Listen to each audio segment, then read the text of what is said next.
The Empire of Eldrad is a huge slave nation, remarkable for its museums and concert halls, national health service, and daily referendums.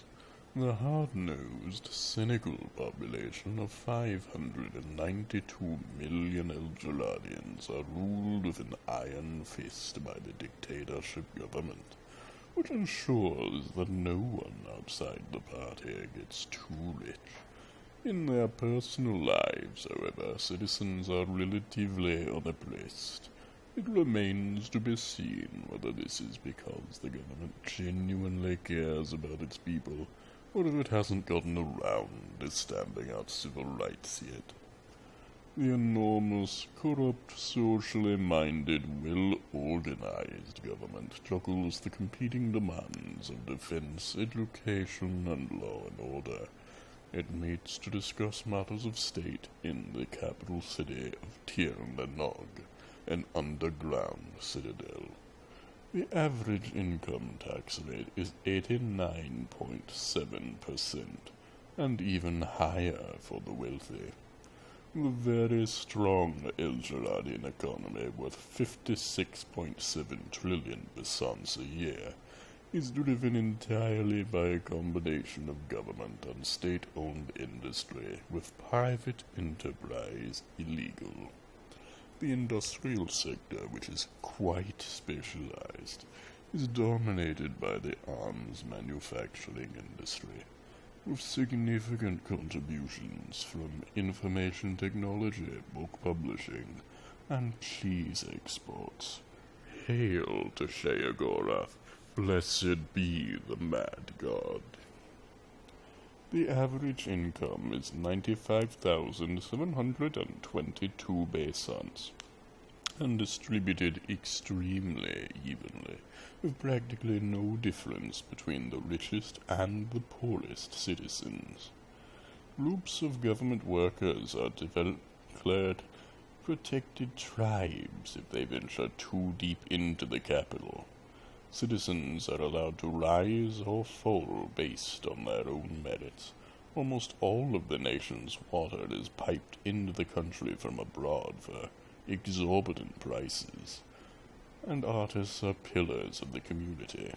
Crime, especially youth-related, is totally unknown, thanks to a very well-funded police force and progressive social policies in education and welfare.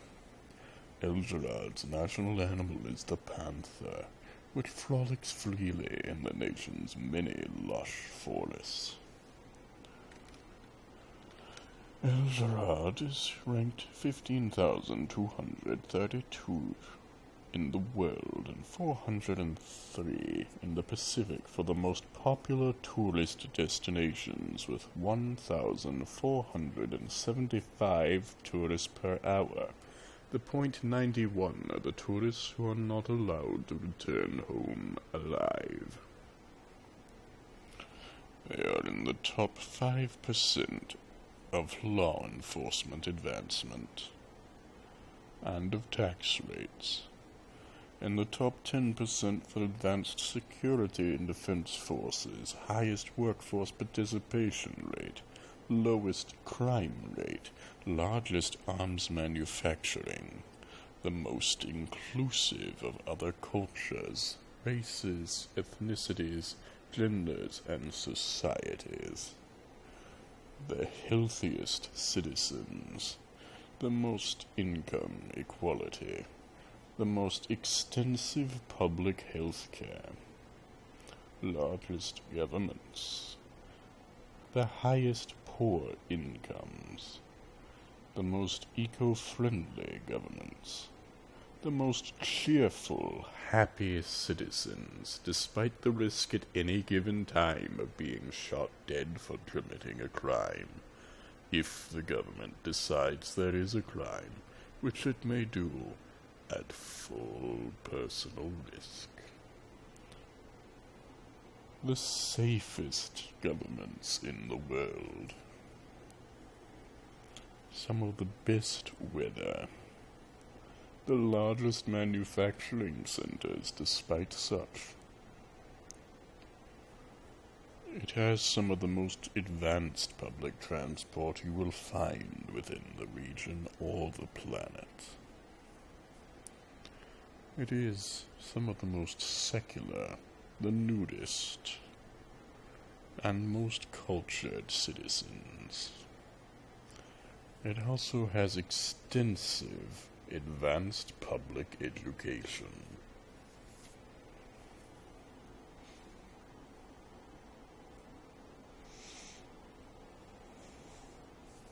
The wearing and manufacture of fur apparel is banned.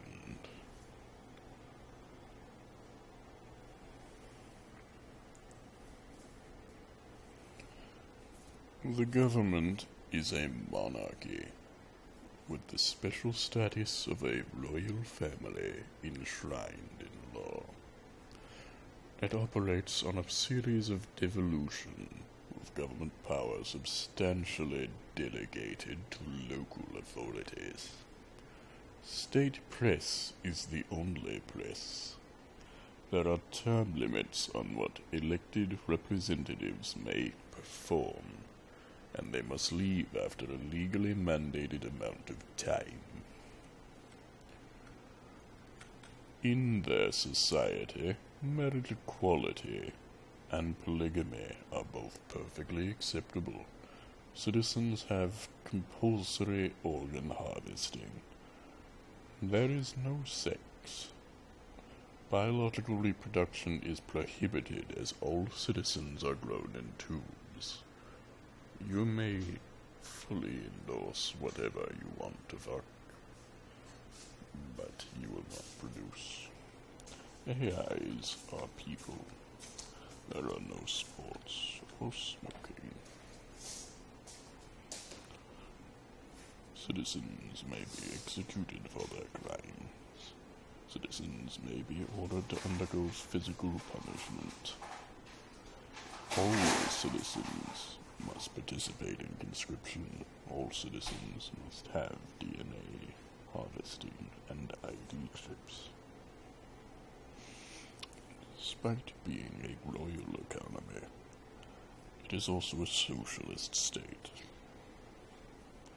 There is maternity leave despite the lack of children, universal health care, nuclear power, a space program.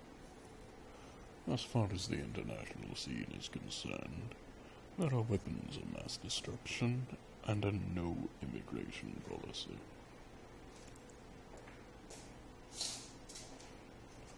Most citizens die of old age, coming in at slightly more than 50% of the cause of death. 10% of the citizen soldiers die in war.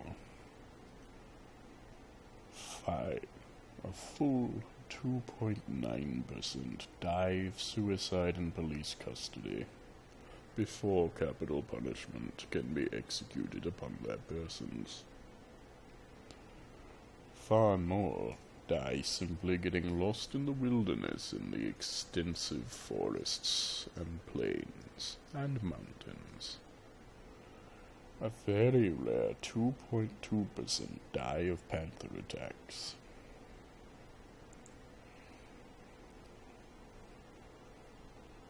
The government doesn't predominantly spend on any one thing. The largest expense is 15%, rather 18% on defense, followed very closely by administration, education, and healthcare.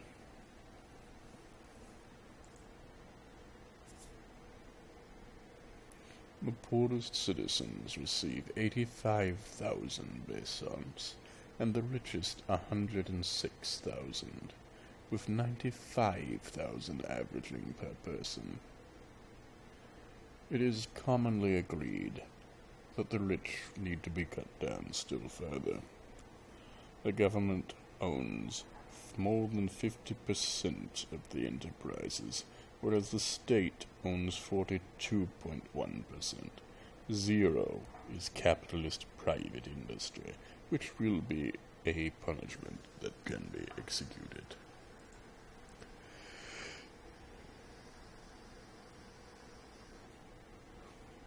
These glowingly high numbers represent the government's devotion and love of the people of El Sharad.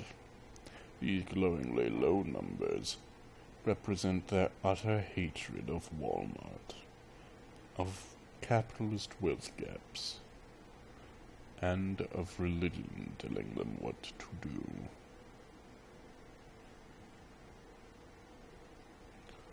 And as far as population goes, it hits something of an odd area, being high for their local region, but low for their world as a whole. Although they do not clear the top 50 in the world, they definitely clear the top 20 in the region. The World Assembly endorsements are something I don't believe I understand well enough to tell you. This has been another look at El Sharad, and an attempt to do as boring and nasally a voice as I could on Mockumentary. If you've made it to this point, thank you. Thank you.